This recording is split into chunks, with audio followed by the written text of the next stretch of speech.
เลยเป็นได้ไหนเสียองคะได้ไหนโอ้ยไปหากิซีตกลงแต่กกกิซีแล้วก็เลยบ่ได้เป็นตกกี่ซี่บ่โดยใช่ว่าบ่ได้เป็นหยังค่ะโอ้ยเราว่าวซื่อเราลงลืมบ่ได้เป็นไปใส่เดี๋ยวนี้นะดงเดิมโดยเฮ็ดนั่นปงนั่นลืมนั่นปงนั่นลืมนั่นจะพากินน้ำเมียโอ้ยแต่เงินก็ไปหารับจ้างไปนี่ก็ได้เป็นเถื่อพอซื้อพริกเกลืองอมไปนี่แหละโอ้ยเนาะโอ้ยเราบ่ได้คิดอยากได้ยังเราบ่ได้คิดเบ็ดว่าเบ็ดโอ้ยเบ็ดคนตายแล้วนะซอยเมียแหละบ่เฮ็ดได้ซะเจ้าบ่โตนเมียบ่เบิ่งแน่เมียจ้าน่ะตาบอดก็ยังงมไปแล้วก็มูคิดอุตนมื้อนั้นไปตะกาเป็นมัดน้ำมูกคือคิดอุตนแล้วก็มูให้เถื่อกับมูให้แชนเช้าได้70มัดเด้อันนั้นแล้วก็มูคิดอุตนแล้วก็มูให้ซะคิดอุตนเจ้าไปเฮ็ดทุ่งกับเจ้างมบ่งม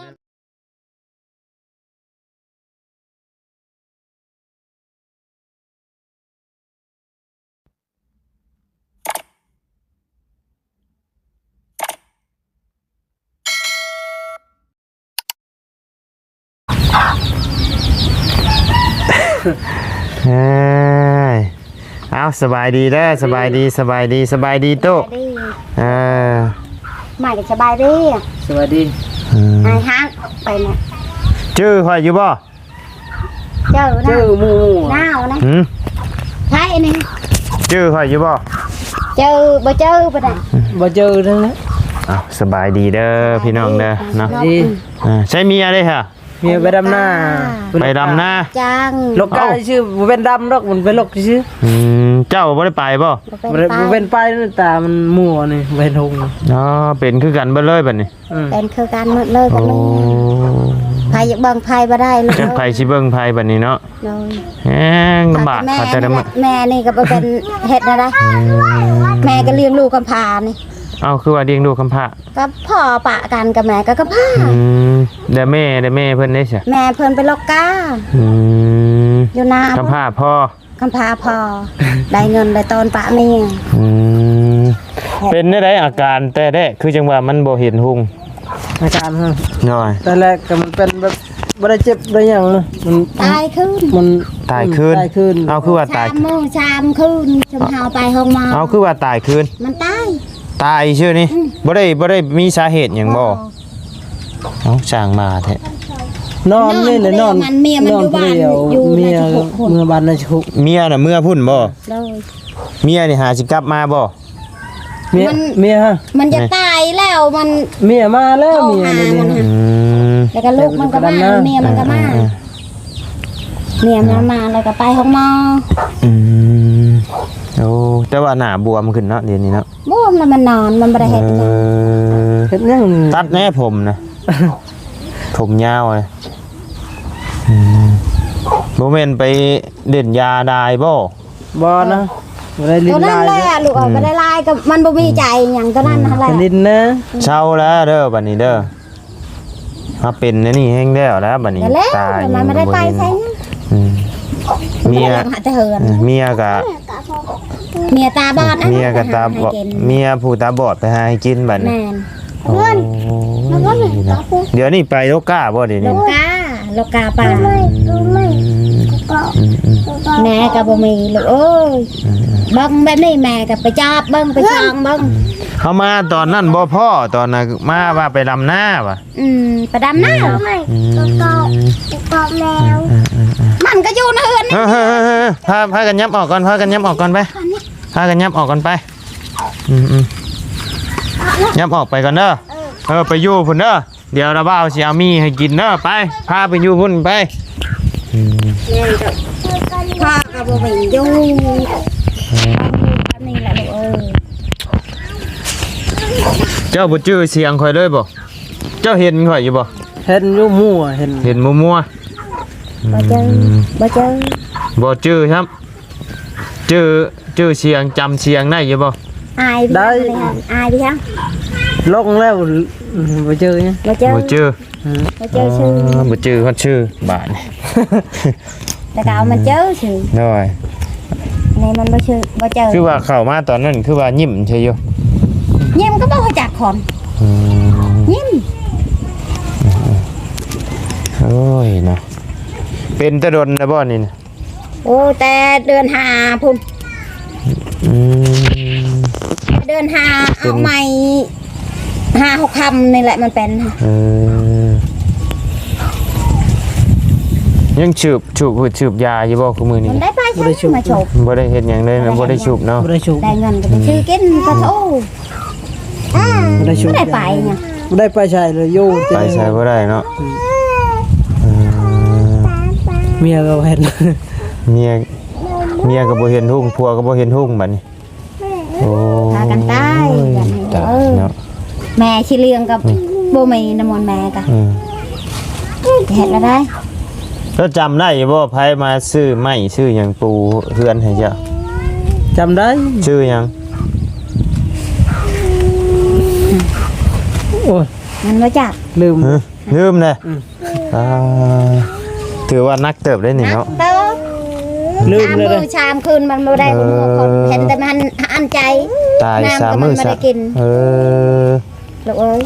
อยู่บ้างนี่ลูกไอ้ลองกับบ้างมันไปออกมาก็จะชักยาให้แค่นึง อืมแห้งนักบัดนี้เนาะโอ้ให้ แหงหนัก เมียผู้ตาบอดไปให้กินบัดนี่ เนี่ยตาบอด ผัวก็ตาบอดอีกบัด ผัวก็ตาบอด เออ ใจก็บ่มีผัวก็บ่มีอะไรแบบนี้บ่เป็นเหตุวีเหตุงานไปยังพอแต่นางกินนอนกิน แบบจักนิ้วนี่ ไกลๆชิมนี่เห็นอยู่ช่องนี้ ใกล้ๆเห็นอยู่ อืม กันยังใครก็เมียได้เนาะ ใครบ่มี เรื่องยังใครก็เมีย ใครบ่มี อืม แล้วก็เมียติด เมียบ่เห็นอันนี้แล้ จั ว กได้บรรณามันก็สินักไปทะปัดแกพุ่นละอายุแกบ่มีเงิน ไปหาหมอเพิ่นว่าเป็นได้ซะ ก็ชักยาให้แค่นึงแล้วก็มึง ชักยาเข็มหนึงเลยก็เมื่อว่าเรื่องตานี่เพิ่นบ่ได้ว่าได้ใดบ่ ไม่ได้ว่าอะไร บ่แล้ว เพิ่นไปอิตินาล่ะ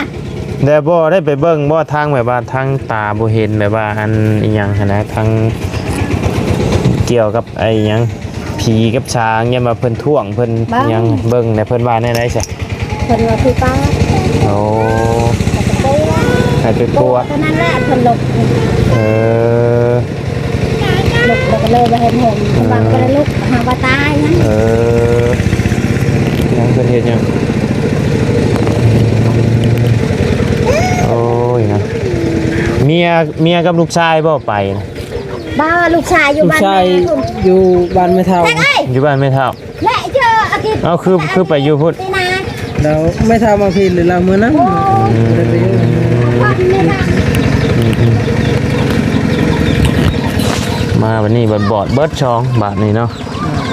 อืมแบบให้เมียเจ้าเข้ามาได้บ่โทรให้เมียเจ้าเข้ามาได้บ่แล้วมีโทรศัพท์บ่ บ่มีแล้วล่ะบ่มีโทรศัพท์ อันแบบคนฮู้จักหั่นนะ นี่นั่นน่ะไกลๆนี่ อืม เป็นน้ำมันของมืออยู่เนาะ นำกับเพื่อมาฮอดมีบ่รถคนมาส่ง รถคนมาส่งแล้วฮะเดี๋ยวสิมีอยู่ ให้ไผไปนำได้บ่ให้ลูกสาวเราไปนำได้บ่ ได้ นำแม่เรามาไปคันมีไอ้รถจักรมาส่งกับรถจักรมาส่งแล้วนี่ เด้อ ได้ อย่าพันเลย อยากพ่อแล้วหั่นนะ พันเลยมือเธอไอ้คนเนี่ยก็นำไปไหมน่ากินเจ้าชาการะวังเยอะ ไปยังอ่ะนะ คนกองไม้มันสิได้ ระวังตกเด้อเป็นได้แต่เดือนห้าพุทธิ เจอไว้นึง เออ เออ เป็นเดือน5พุ่นเป็นแล้วก็อยู่ไปแบบนี้แหละบ่ได้เจ็บบ่ได้หยัง บ่มีหัดข้าวกินขมือ เดี๋ยวนี้มีข้าวกิน กินน้ำแม่อันนี้ละ เออ มีที่ไปหาดำนาหมู่ก็บ่เป็นไป บ่เป็นไปแล้ว เมียก็บ่เห็น เมียก็บ่เห็น แต่เมียยังงมไปได้เนาะเมียเนาะ เมียก็ไป แล้วงมไปน้ำเมียได้เห็นได้ซะ ไปนะนะ เจอไว้เนี่ยไปไปนานนะจะเปาะนำไปไหม งุมใบน้ำเมียนะสาเหตุนั่นนะซะซอยกันเฮ็ดกันหานี่นะ แม่พ่อ เฮ็ดเพลียบันแห้งแล้วแหละ ไอ้จะนาน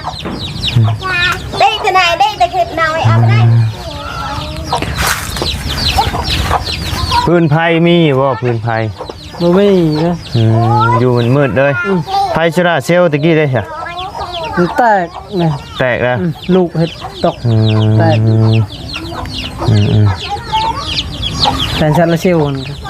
ได้จักคนล่ะลูกนะ 3 คน 3 คนคือเก่าบ่ยันมามีอีก บ่มียัง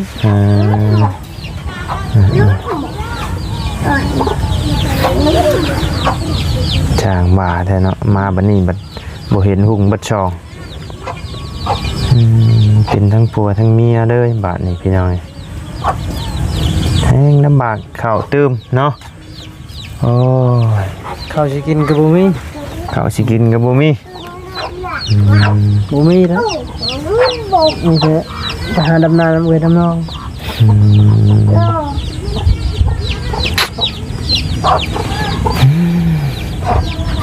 ใจนี่โตดเพิ่นพี่น้องเอ้ยมาเยี่ยมเบิดมาพ่อในนี้พี่น้องเอ้ยว่าไรกะบ่ไรก็บ่ได้เข้ามาแต่ดนนะพี่น้องบ่จื้อฮอดชื่อบ่จื้อฮอดเสียงอีก เจออยู่เสียง บ่จื้อชื่อ บ่เจอชื่อบ่เจอยังบ่เจอชื่อจักชื่ออะไรสิอ้าย ชื่อไรชื่อบ่าวไรจื้ออยู่บ่บัดนี้ เจออยู่ ชื่อข้าวชื่อน้ำมาให้นั่นเด้เฮ็ดซ่อมแซมเฮือนให้เจ้านี่บ่จื้อบ่ ว้าวแล้วก็เจอบ่เฮิงน่ะลืมอีกมันลง ก่อนเจ้าสิเป็นอันนี้เนี่ยเจ้าไปเฮ็ดหยังมาซะเบ็ดสิเป็นอันนี้นะ กูบ่ได้เฮ็ดหยังเลยอยู่แต่ในเฮือนนี่มันเป็นนะแบบมีเฮ็ดแต่ก็ยังเฮาก็บ่รู้ เมียน่ะเมื่อบ้านน่ะแต่ดนน่ะบ่ตะกี้น่ะเมียตอนไอ้เจ้าเป็นน่ะเมียเจ้าอยู่บ้านบ่ มีปัจจุบันนะชิคุพิษนี่ดราม่าแล้ว พิษกันบ่ เมียกับควาน แม่น ผิดกันแล้ว พิษกันเรื่องหยังกันน่ะ ผิดไปลินนี่แหละหาลินแถวบ้านนี่ มีให้ ให้แล้วบ่หาข้าวหาน้ำให้เมียกินบัดนี้เจ้าอย่าให้เขาเด้อข่อยถามบัดนี้เป็นได้ในเมื่อเฮามาอยู่ในจุดนี้คือกันน่ะมันลำบากบ่ บอกกับบ่ได้ลำบากเลยก็พออยู่กัน พออยู่บ่แต่บ่ลำบากบ่ไปบ่ได้ไปย่างบ่ได้ไปบ่เป็นนี่ ก็ลำบากเลย ก็นั่นแหละบัดนี้อันเจ้าอย่าให้เขาได้ขอถามเด้อนี่เด้อและเจ้าก็ต้องเข้าใจในหัวอกเมียที่ตอนเพิ่นเป็นเพิ่นไปบ่ได้ไปบ่เป็นย่างบ่ได้ไปบ่เป็นเนาะย่างได้อยู่แต่ปลาบ่เห็นหุ่งก็คือไปบ่เป็นย่างบ่ได้ไปบ่เป็นเนี่ยเนาะและเจ้าวัดไปเด่นไปม่วนชื่นอยู่วัดเมียบัดจักอยู่กินจังไดหั่นนะได้เมื่อเจ้ามาอยู่จุดนี้เนี่ยเป็นจังไดบัดนี้ความรู้สึก กับบ่ม่วนในใจนั่น บ่ม่วนในใจเคยเห็นหุ่งบ่เห็นเนาะแค่นั้นแหละเมียก็เป็นนั่นแหละเมียก็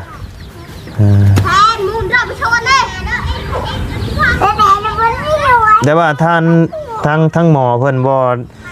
ได้บอกว่าสิมีสิทธิ์เช่าสิทธิ์หายหมอเพิ่นได้บอกอยู่บ่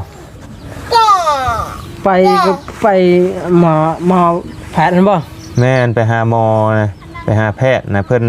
บอกอยู่บ่ว่าตาเจ้าสิมีสิทธิ์หายต้องเฮ็ดแนวใดผมบอกอยู่ให้กินตัวยานี่บ่มีอยู่เพิ่นให้กินยายังคนการเมียเฮารู้จักเฮาบ่เจอหยัง ชื่อยา มันคันว่าคือเห็นเจ้าสีตาตลอด อันเนี้ยนี่ แม่น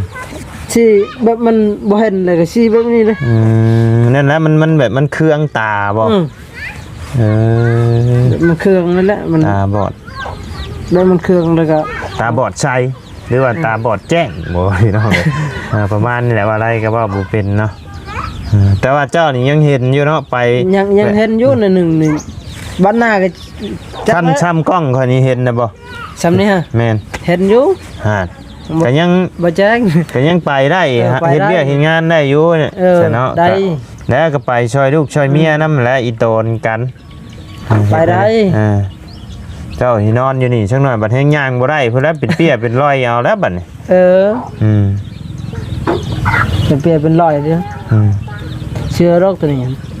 แล้วเขามีแต่นอนเลย เห็นหน้าบวมขึ้น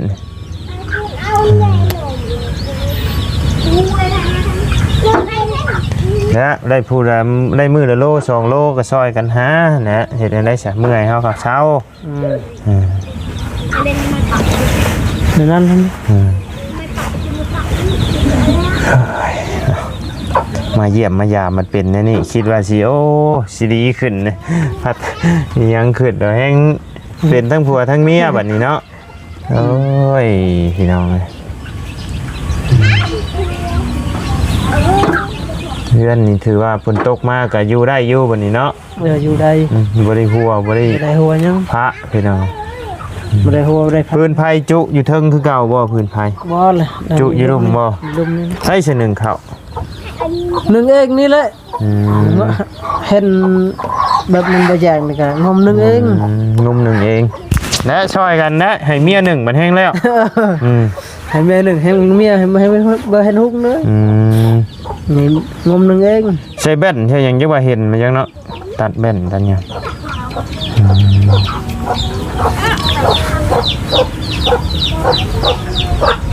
ซ้ำเล็กน้อยยืนอยู่นะเห็นบ่ เห็น หาดคือว่าบ่เห็นซะ มันเป็นอะไร เบื้องหนึ่งนี่เห็นนี่เบื้องหนึ่งนี่เห็นมั่วนี่เบื้องนี่มั่วซ้ำลูกคอยยืนนั่นก็เห็นอยู่ หาดก็เห็นแล้วซ้ำน่ะไปเฮ็ดเบี้ยเฮ็ดงานได้แล้วบ่ซ้ำน่ะได้ บ่ได้ไปเฮ็ดเบี้ยนี่จักเดือนเลยนี่ บ่ได้ไปเนี่ย แม่น เป็นแต่เดือน5เดือนนี้เดือน7บ่7เดือน8เลย3 เดือนเลย 3 เดือน โอ้คันเห็นปานนั่นก็ไปหาเฮ็ดเบี้ยเฮ็ดงานช่วยเมียได้แล้วบ่มันเป็นอะไรไปแล้วมันเป็นอะไรขี้ข้านบ่หรือว่า แม่นหมู่ยันหมู่เบา ยันหมู่บ่เอา ยันหมู่เบาหมู่จางในหมู่ เอาก็ไปลกก้าน้ำเมียแล้วไปลกก้าช่วยเมีย ลูกกะเอ้ยน้องได้อยู่ นั่นแหละพอได้ข้าวกินเด้เฮ็ดได้ซะเฮาบ่ไปแฮงบ่มีกินนะขนาดเมียเจ้าเราบ่เห็นจังนี้เราก็ยังงมไปเด้ เราคงไป ก็ย้อนว่าอยากได้อยากกินนะ เราเฮ็ดดอกเราบ่เห็นกันเราเฮ็ด เจ้าเห็นเนี่ยเจ้าก็อันนั้นไปซอยเมียนำแล้วเจ้าก็เจ้าบ่โดนบ่ซะเมียไปงมอยู่ในกะ อีต้นแล้ว ซอยเมียแล้วเห็นได้ กินแต่ก็เฮ็ดไปซอยกันเมียเมื่อยแล้วก็คอยอีก เจ้าก็ไปอยู่บ่ ไปมื้อนี้เลยคอยอยู่ว่าคอยไปอยู่ไทนาไทยังซอยไอ้น้องอยู่ ก็เดียวว่าบ่ก็เดียวว่าเจ้าบ่ได้ไปเลยตั้งแต่เดือน3ไปอยู่เนาะเห็นหุ่งอยู่แต่เห็นบ่ แบบไทนาซอยเขาพอซอยได้อยู่ ก็ถือว่ายังเห็นอยู่ เห็นอยู่เห็นแต่เฮาแบบตาเก่ามันบ่เห็นหยังเลยมันมั่ว มันบ่เห็นน้ำผมมาแล้วหาไปตัดเอาแน่ผมตัดในเด้อผมมันเด้อจักเดือนน่ะบ่ได้ตัดจักเลยดนแล้วบ่ได้ตัดผมก็ยาวแล้วเนาะยาวแล้วอ่ะย่างตามป้าเขาว่าโจรเนาะนั่น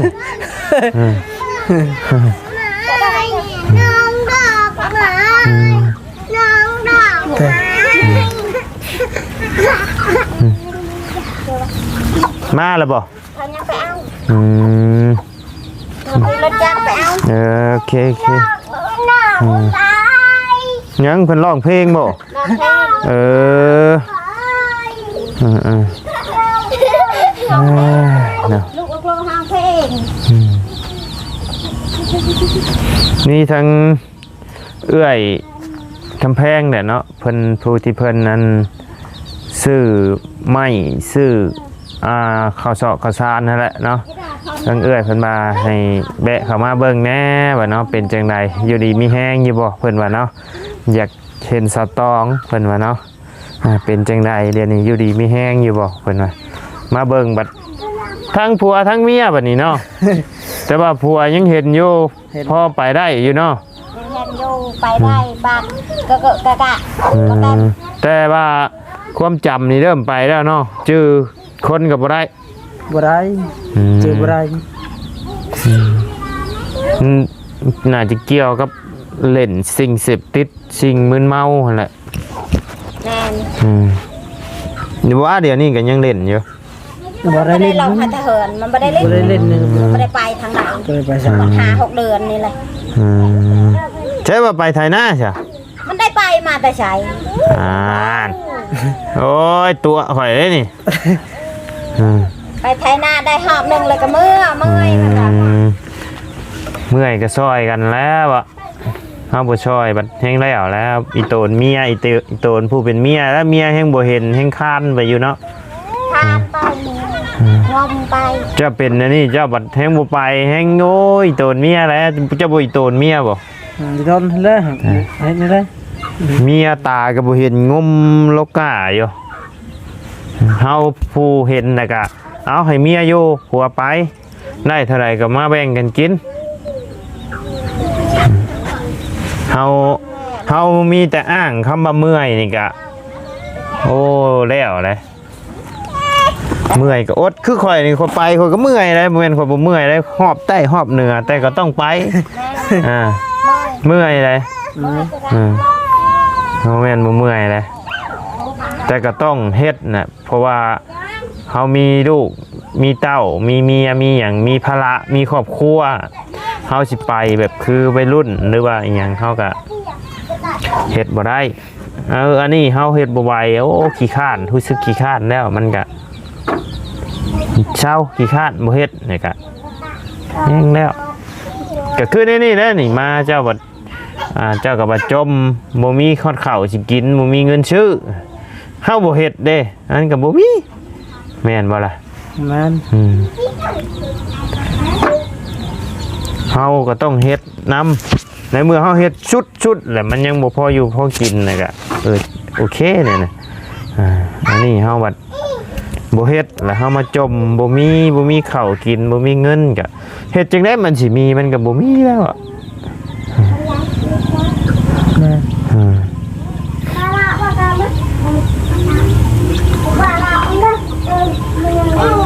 ไปคุมือว่ามีอาจารย์ เราไปบ่นะเราไปมื้อนี้เลยค่อยไป ใช่ผู้แม่เจ้าว่าเจ้าบ่ได้ไปค่ะ โอ้ยขอไปเลย ตัวข่อยบ่ตัวนะนี่ไปหรือบ่ได้ไป ไปตัวแล้วไปเลยค่อยค่อยไปเฮ็ดเลยค่อยช่วยเมียนะบ่ช่วยมันแฮงอีโตนเมียแฮงคือฮู้แล้วเอาเดี๋ยวถ่าทั้งเมียจะมาก่อนจักหน่อยนึงเนาะพี่น้องขับรถจอกรถจักรก็ยังได้อยู่บ่ขับรถจอกรถจักรขับรถจักรหั่นแม่นยังได้อยู่ก็บ่เว้นบอดแล้วซะเห็นหุ่งอยู่เห็นอยู่แต่มันมั่วหั่นบ่ได้บอด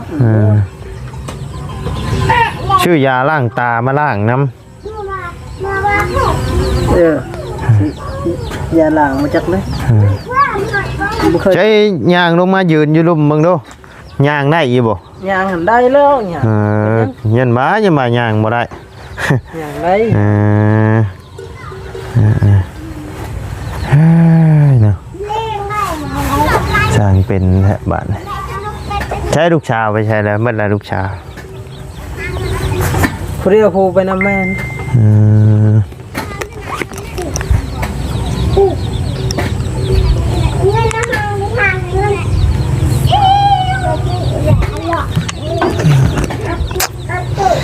สิว่าจังไดพี่น้องบ่ไล่กัน เดี๋ยวถ่าทางละมาก่อนจังหน่อยหนึงเนาะเจ้าจื้อข่อยบ่ได้ดิบ่ ชื่อบ่ได้นี่ หนูว่า ชื่อบ่ได้เลย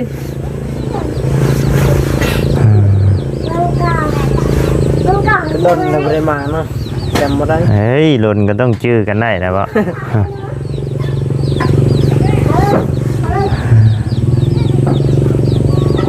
หายังสิกินแต่ละมื้อแต่ละเว้นนะ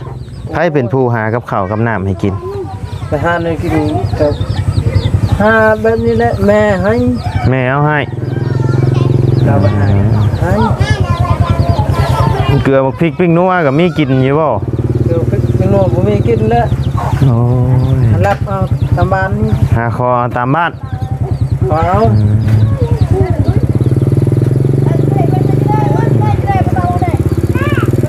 ใช่ม่านบ่นี่กะโอ้จักเดือนเลยนี่8 เดือนเนาะสิออกเลยเนาะยังขับรถเฉยอยู่ ขับแล้วบ่มีไผมา บ่จะบ่ย่านบ่โอ้ยังขับรถอยู่ เอาเราพยางมาบ่ได้ โดยขอบใจหลายๆเด้อเอ้ยเด้อโดยมาพี่มาโอ้ยเนาะพี่น้องเอ้ยพวกโดยเอาโอ้เปียกมาเลยพี่น้องเอ้ยมาแต่โลก้าบ่ โดย โอ้ เป็นโรคกาแล้วบ่มีข้าวกิน นั่ง ตัว บ่มีข้าวกิน โดย ยับนั่งขั้นที่2ก็ได้ยับขึ้นนั่งอีกยับนั่งบ่มีข้าวกินแล้ว บ่มีข้าว ไปหาบัดนี้พัวก็เสียองค์คะแล้ว เป็นจังได๋เสียองค์คะแน่ได๋ โอ้ยไปหากิซีตกลงแต่กกกิซีแล้วก็เลยบ่ได้ ตก เป็น กกกี่ซี่บ่ โดย ใช่ว่าบ่ได้เป็นหยังค่ะ โอ้ยเราเว้าซื่อๆเราลงลืมบ่ได้ไปใส่อยู่นี่นะ ดงเดิม โดยเฮ็ดนั่นปงนั่นลืมนั่นปงนั่นลืมนั่นจะพากินน้ำเมีย โอ้ย แต่เงินก็ไปหารับจ้างไปนี่ก็ได้บางเทื่อพอซื้อพริกเกลืองมไปนี่แหละ โอ้ยเนาะ โดยแล้วก็บ่มีข้าวกินมื้อนั้นก็ไปรับจ้างก็พอได้ซื้อข้าวโลข้าวเจ้านั่นแหละซื้อข้าวโลก็ โดย มันก็บ่ได้พอปานใด มื้อนี้ได้จักโลเหรอมื้อนี้ ก็วันแสนสาวก็ ในวันแสนเช้า โดย เพิ่นให้เป็นวันบ่ โดยบางเทื่อเพิ่นให้เป็นวัน อันนี้ไป2คนก็ได้เด้ โดย อันนี้ก็บ่ได้ไปไสมันเป็นไปไสมีแต่มันอยู่บ่ได้ ใช้ ไปไส ย่างได้ไปได้อยู่ไปช่วย ย่างได้มามันบอกเขาไม่ได้เห็นหุ่งนะมันบอกได้เขามันลงลืม ไปถามอยู่นี่เห็นบ่อยู่หม่องลูกเจ้าเห็นล่ะบ่ตัวเมียขี้ข้านมาจักนี่บ่ฮะ จับนั่นปองนั่นจะหน่อยบ่เฮ้ยจะเฮ็ดหยังจะเฮ็ดหยังจับอันนั้นปะอันนั้นจับอันนั้นปะอันนั้นแล้วก็เจ้าเป็นเมียนี่แหละของครัวอาหารเนี่ยกอกเนี่ยกินนี่มันเถื่อก็บ่มีพริกเกลือก็อยู่หั่นละ โอ้ย เราบ่ได้คิดอยากได้หยังเราบ่ได้คิดเบ็ดว่าเบ็ดโอ้ยเบ็ดคนตายแล้วนะ ซอยเมียแหละบ่เฮ็ดได้ได้ซะ เรา เจ้าบ่อยโตนเมียบ่เบิ่งแหน่เมียเจ้าน่ะตาบอดก็ยังงมไป แล้วก็มูคิดอุตนมื้อนั้นไปตะกาเป็นมัดมุกคือคิดอุตนแล้วก็มูให้เถื่อกับมูให้แสนเช้าได้70มัดเด้อันนั้นแล้วก็มูคิดอุตนแล้วก็มูให้ซะคิดอุตนเจ้าบ่เฮ็ดหุงกับเจ้างมบ่งมแล้วจะบ่ได้กินเฮ็ดบ่ได้มันเถื่อกับบ่ทันก็หาคอแถวบ้านนี่แหละผู้ให้ผู้ละทงบ่ได้มี แล้วซอยกันนั่นแหละเจ้าก็ยังเห็นยังไปได้ ถือว่ายังเห็นกว่าเราได้ ยังเห็นแต่ว่าเราเฮ็ดเบ็ดเราเฮ็ดหยังเราโป้งนั่นแล้วก็ชื่ออยู่ซื่อๆเลยบัดนี้เบ็ดเราบ่ได้เฮ็ดอีหยังเลยนั่นเราเฮ็ดนะคือเฮ็ด เอา ฮะ เขาเอาได้ไปหารับจ้างป้องหั่น ครับว้าวเฮ็ดน้ำเมียและซอยเมียเฮ็ดไปเนาะเห็น ก็เขาว่า เห็นไหนๆซะ เมียตาบอดก็งมเขาคนในบ้านเนี่ยเขาคิดอุตนลำเทือเขาก็ให้เขาผู้ละถง2 ถงในนี่แหละเฮ็ดกิน โดนนะเฮ็ดไหนๆซะซอยเมียแหละเจ้าก็เฮ็ดไหนๆซะ มื้อนั้นก็บ่มีฮูดแล้วก็ไปรับจ้างพอได้ฮูดนั่นแหละนึ่งข้าวมวยหั่นนะเขาว่าแล้วก็พอได้ซื้อพริกเกลือนั่นแหละบอกก็บ่ได้มีบ่มีอีสางนับแต่ถ้วยอยากตักกินยังบ่มีนะ นับแต่ประชังก็บ่มีก็ว่าโอ้ยเฮ็ดไปได้ เจ้าชื่อข่อยอยู่บ่ชื่อเชียงข่อยอยู่บ่ จื้อ ชื่อหยัง บ่าวไล่ เราบ่ชื่อข่อยชื่ออยู่เนาะ โดย พอดีว่ามีทางเอื้อยผู้ที่เพิ่นเคยซื้อข้าวมาให้แหละเพิ่นให้ข้าวมาเยี่ยมเบิ่งอยู่เด้อว่าเนาะเป็นจังไดเนาะอยู่ดีมีแฮงอยู่บ่เพิ่นมาเนาะมาบัดนี้บัดแฮงทุกข์เท่าไรแฮงช้ำเนาะ โดย โอ้ยพี่น้องเอ้ย แฮนซัมกว่าเก่าแต่เก่ายังว่าเราหาเดี๋ยวนี้แฮนเราบ่ได้หาแต่เราเป็นแต่เดือน3เกือบบ่รอด เราตายคืนพรี7วันเกือบบ่รอดก็แต่เราตายคืนเราก็บ่ได้เฮ็ดหยังเลยแต่เดือน3หั่น เลยบัดนี้ โล เนาะ เล่เลยมีแต่อยู่ในเฮือนนี่เอาลูกกับปะลูกบ่ได้เฮ็ดหยังเอาลูกมันเถื่อบ่ได้ป้อนลูกข้าวปะเมียนลูกไปทั่วทีปอันนี้บางหำก็ดีว่าไปน้ำคอยแล้วก็เมื่อตอนเฟนหั่นแม่ป้อนข้าวแล้วก็เมื่อ บ่แม่นเจ้าเฮ็ดเอาบ่ บ่ได้เฮ็ดเลยบ่เห็นเลยดิ ฮะ บ่ได้เฮ็ดเลยมันบ่เห็นเลย บ่เห็นใช่ถามเจ้าเห็นบ่ต่อฮะเห็นบ่ ต่อตัวเลย นี่ต่อตัวนี้ เห็น หาดคือว่าบ่เห็นช่ะ มันบ่เห็นคือเก่าคือตา อ้าวอย่างให้มันคือเก่ามันก็บ่คือเก่านับมือเฮาอายุแก่ไปเนาะมันสิให้แจ้งคือเฮายังหนุ่มยังน้อยมันก็เป็นไปบ่ได้แล้วอะ คนก็ไปบ่คนก็ตายครึ่งหนึงแล้ว แล้วก็อีโตนเมียแล้วก็ซอยเมียไปนำเฮ็ดจังได๋ซะเฮาสิมานอนอยู่นี่บัดโอ้ยมาเมียงมมาบัดยามมื้อแรงไผจะมาส่ง เมื่อนำพี่น้องไก่นี่เมื่อนำแล้วก็เขาจูง เพิ่น เมื่อ จูงเมื่อ โดย โอ้ยเนาะพี่น้อง ไปก็มีแต่เขาจูงแล้วก็มากับเขาจูงไปนี่แหละ ผัวก็ไปบ่ได้อีกบัดนี้เนาะแบบลงๆลืมๆนะเว้าแล้วก็ความจำมันเดือนบ่ได้นะพี่น้องตกกกไม้บ่ โดย ไปหากี่ซี่บ่ โดย ไปหากี่ซี่ตกกกไม้ โดยแล้วก็เคยบ่ได้จำปานใดโอ้ยไผสิเกิดว่าเป็นคนไผกะยานหมดคนในบ้านเนี่ยไผกะว่าเราสิเกิดมาเป็นคนนะ คิดว่าตายแล้ว โดยคิดว่าตายแล้วไผก็คิดว่าตายแล้วไผก็บ่หานไผกะยานไผก็เกือบว่าสิบ่รอดแล้ว ตอนนั้นตกกกไม้ไผจะไปเห็น คนในบ้านนี่เห็น ไปน้ำกันบ่ โดยมีหมูได้เห็น ไปหานำกันหาอะไรก็หมู่เห็นก็ตกลงมาแต่หมู่อยู่เข้านึง ยังดีอะแข่งขาบ่ฮักเนาะ เป็นมาโอ้ยจะแต่เดือน3นี่ก็หาก็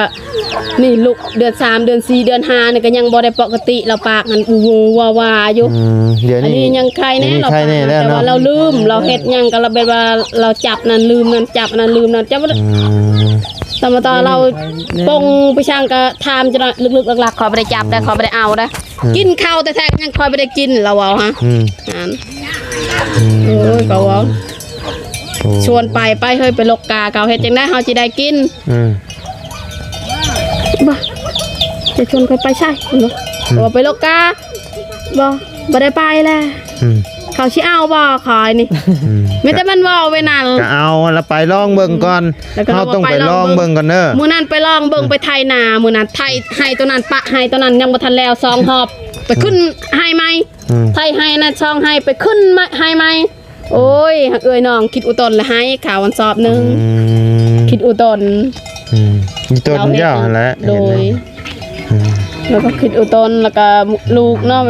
บางหำมันก็ไข่มื้อนั้นผู้ก็อายอันไข่แม่ก็บ่มีเงินจะกีบจะกินอันนั้นน้ำบอกน้ำหวานน้ำมูลูกเอ้ยแม่บ่มีลูกเอ้ยเฮ็ดจะได้แม่ก็บ่มีงานเฮ็ดแม่ก็ว่าไปสิคันมีหมู่ลกตะกาไปนี่ยังไข่แม่ก็เลยว่าสิลูกไปนี่จนแม่น้ำตาไหลแล้วลูกอยากว่าก็น้ำตาไหลคิดว่าโอ๊ยตัวเองบ่มีนะ โดยคือว่าเราก็สู้ได้พี่น้องบ่เห็นหุ่งก็ยังงมไปเนาะย้อนปะเพื่อท้องนี่แหละพี่น้องเฮาบ่เฮ็ดบัดแฮงบ่มีกินจักสิรอไผเนาะ โดย เพิ่นว่าคลองทั้งผัวก็คือเห็นนี่ละพี่น้องเอ้ย มีแต่บืนเอาเองคิดว่า บืนเอาเอง เฮ็ดไปได้ซะ และ มีแต่ลูกอยากกินขนมก็ลูกให้ใช่ก็มีแต่แม่ก็บ่เป็นทางเว้ามีแต่ลูกเอ้ยอดเอาเฮ็ดได้ทาเพื่อเจ้าใหญ่ มีแต่ว่าใส่ลูกไปนั้นลูกเอ้ยว่าถ้าเพื่อใหญ่เจ้าสิได้กินเนาะลูกเอ้ยแม่ก็เฮ็ดได้แม่ก็บ่เห็นหุงแล้วก็ว่าใส่ลูกไปนั้นแล้วก็แม่ก็คิดบ่มีข้าวกินก็น้อยใจแล้วนอนไปขอกระหมู่ก็บ่ตัดดอกปกติดอกเอ้ยน้องแถวบ้านนี่ก็เขาเพิ่นบ่ตัดเพิ่นก็ให้อยู่ เพิ่นนี่โตนแหละ โดย มีอยู่บ่อยากเข้าข้าว ข้า กิ วน ก็บ่ได้มีมันข้าวยังถ้วยหนึงบ่ ข้าวอีกถ้วยหนึง โดย โอ้ย บ่ได้มี พี่น้องเอ้ยเดี๋ยวบ่ไล่ชื่อมีมาอยู่พี่น้องเดี๋ยวสิเอามีไว้ให้ต้มแล้วใช่เด้อ โดย น้ำตาไหลได้พี่น้องเบามาเนี่ยมัน คิดว่ามันทุกข์หลายเกิน อืม คิดว่าคิดจะยังก็เจ้าบ่มีเจ้าก็ตาอีกกระบอดอีกเนาะคันตาเห็นทุ่งก็ยังไข่แน่ อืม อย่าไปให้เฮาทุกข์ก็ยังว่าเฮาไปเถอะเอ้ยน้องก็ยังมาไข่แน่นี่ อันนี้คือเจ้าเลิกเบี้ยกแล้วบ่ในตอนนี้นะหรือว่ายัง ก็ยังแล้วก็เพิ่นบอกว่ามาเอาแล้วก็เลยเพิ่นให้มือ อืม เอ้ยน้องเอง มาแล้วเพิ่นสิบ่ว่าหยังบ่ บ่เพิ่นสิว่าหยัง เพิ่นบ่ว่าเนาะ โดย อืม ทางมันก็ฮอด4โมงแล้วเดี๋ยวนี้ เบิ่งเดี๋ยวไปเอาอันนี้ทำให้กัน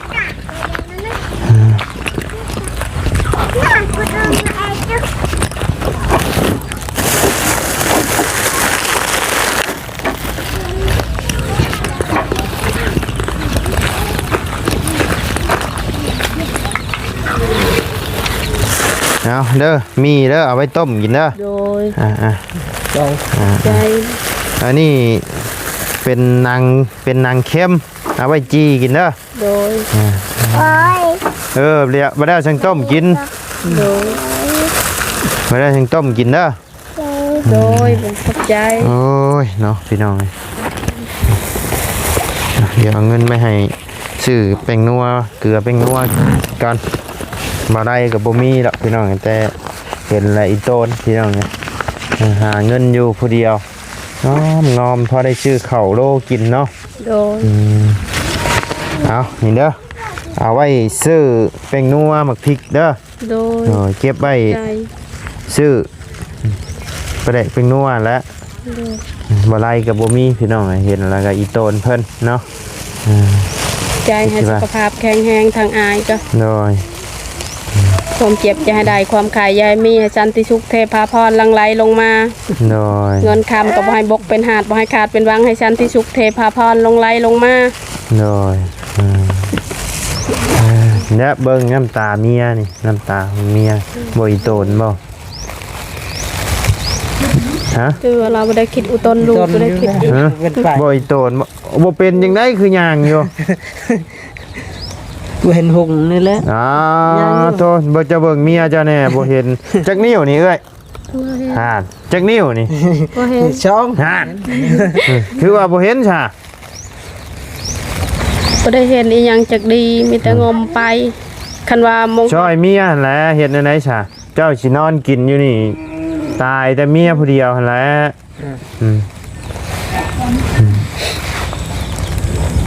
เจ้ายังไปได้เห็นหุ่งเห็นเฮืองเจ้าบัดมานอนอยู่นี่ไปแห้งแล้วแหละคือว่าแล้วเราตะกี้เราไปอยู่ตะกี้เนาะเดี๋ยวนี้เรา บ่ได้ไปใช้เลย อืม มีแต่เราบอกเขาบ่เป็นเฮ็ดหยัง บ่เป็นเฮ็ดบ่แม่นเจ้าเฮ็ดใช่เมียบ่ บ่แล้วบ่ได้เฮ็ดแล้วบ่ ห่านถามยังคือฮู้วัดอยู่ซะเนาะหรือ ตอ ว่า นจะเว้านี่จะน้อยก็มาลืมจะน้อยคันนี่เมื่อนี่ก็จะน้อยเพิ่นไผให้นี่บ่ฮู้บ่จักไผสิให้เจ้าจะซื้อบ่มันถามไปนั่นเราได้คันว่าเจ้าเฮ็ดกินนี่คือกันไปสร้างอันนี้ อาหารกินนี่คือกันไปสร้างคือกันเฮาเฮ็ดกินนี่จะน้อยมันว่าไผให้ไปนั่น โอเคจ้ะ โดย มีแต่ว่าเฮากลับก่อนเด้อบัดนี้เด้อ โดยโดย อยู่ดีมีแฮงเนาะมื้อหน้ามื้อในสิมาเยี่ยมใหม่พี่น้องเอ้ยโอ้ยมาบัดนี้บัดผัวตายคืนบัดนี้เนาะ บ่เป็นไปอย่าเด่นได้ยังอย่าเด่นได้เด้อไอ้ยาเด้อสิ่งเสพติดนั่นเด้อ เราบ่ได้เฮ็ดหยังนั่งเดี๋ยวนี้หันนับแต่เงินคำก็ยังเราบ่ฮู้แล้วป้าอาเมียนใช้กับป้าโดย เงินก็บ่ฮู้เดี๋ยวนี้ โดยเจ้าป้าอาเมียนในหันก็อยู่ในหันแล้วบ่ได้จับอิหยัง เออ เราลงแล้วเราบ่ได้ฮู้จักหาเงิน บ่ฮู้จักคนเงินเดี๋ยวนี้ โดยอันเจ้าเห็นแต่ตอนเจ้าจับในจังหน่อย ใบยัง เว้า ค่ะ บ่มีจังหน่อย ไปยัง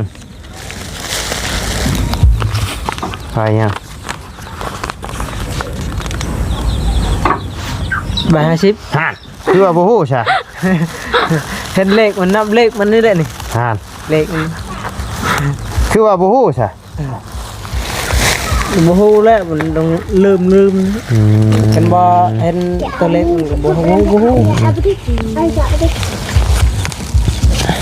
แล้วก็เจ้า ไว้ชื่อ เปิดอ้อลานอ้อ ป้าไปจะมากลับก่อนเด้อบัดนี้เด้ออยู่ดีมีแห้งเนาะโดยสบายดีเด้อพี่น้องเด้อไปโอ้ยเนาะทุกเท่าใดบ่แห้งซ้ำเป็นไปเบิดพี่น้องเอ้ยบัดนี้บ่ได้เห็น บ่ได้เห็นเมียแล้วแหละบ่ได้อีโตนพี่น้องเอ้ยแบบจักจังได๋หั่นนะก็ได้